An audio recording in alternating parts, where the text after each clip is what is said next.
रसवर्षा श्री राधा महिमा, page number 47, 4-7, दुआ number 37।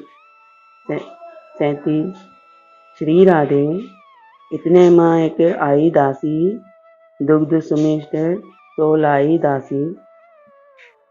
जब कुरुक्षेत्र में राधा और रुक्मिणी 16,108 रानियों के साथ बैठी थी, चर्चा चल रही थी और राधा जी ने अपने प्रीतम को अखंड पाने का रहस्य बताया।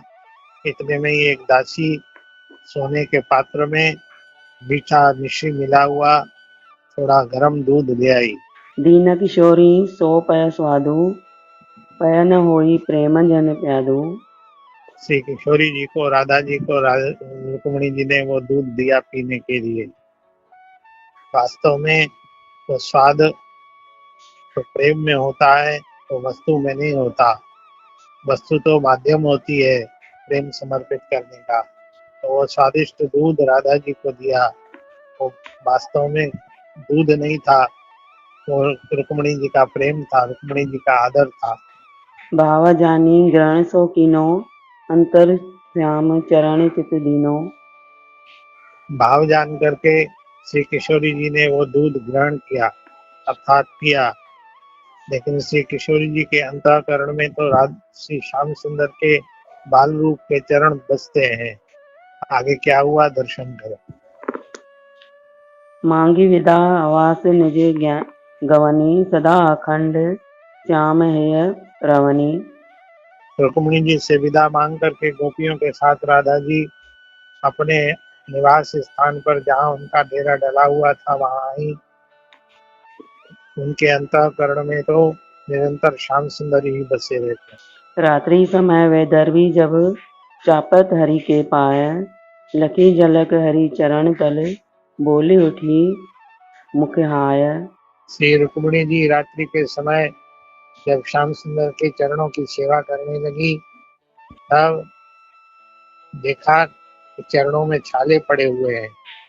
श्री ठाकुर जी के मुख से एकदम शीतकार निकल गई और किशोरी जी के मुंह से हाय निकल गई कि ये आपके पाँव में छाले कैसे पड़ गए।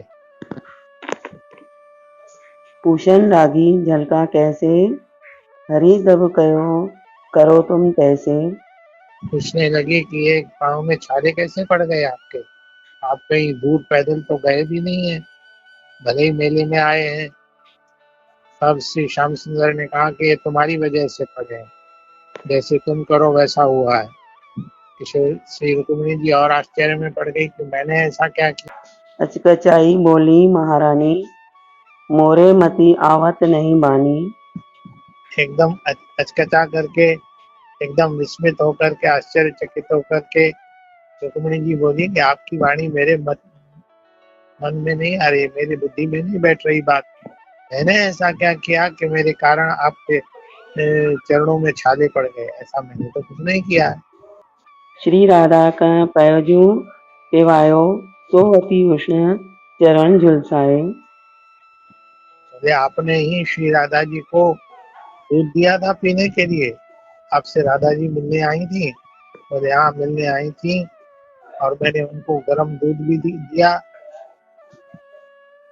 तो बोले वो मेरे चरणों का ध्यान करती हैं, तो वो गर्म दूध सीधा मेरे चरणों पर पड़ा, लेकिन वो तो पीने लायक था। बोले नहीं, थोड़ा वो गर्म ज्यादा था और उन्होंने आपके संकोच की वजह से पी लिया और वो सीधी गर्म दूध की धार मेरे चरणों पर पड़ी, क्योंकि वो निरंतर मेरे श्री चरणों का ध्यान करती है। अति आश्चर्य सुनत हरिवानी, महिमा हरि की जात न जानी। महारानी रुक्मिणी जी को बहुत आश्चर्य हुआ, इतना अखंड ध्यान करती है आपके श्री चरणों का। बोले हाँ, वो भी बाल रूप के चरण। अति आश्चर्य सुनत हरिवानी, महिमा हरि की जात न जानी। आपकी महिमा जानी नहीं जाती, आपके और राधा जी के प्रेम का रहस्य जाना नहीं जाता। जितना सुन रही हूँ उतना ही आश्चर्यचकित और विस्मित होती जा रही है। श्याम कहते तब मन मुस्काई, राधा चरण ध्यान चितलाई। श्याम सुंदर कहने लगे राधा जी मेरे चरणों का ध्यान निरंतर करती हैं। किशोर रूप को चरण ध्यान नित करत अखंड प्रेम भाव चित। मेरे किशोर रूप के चरण का ध्यान निरंतर अखंड प्रेम भाव से करती हैं। उनके हृदय से एक क्षण के लिए भी मेरे चरणों का ध्यान नहीं छूटता।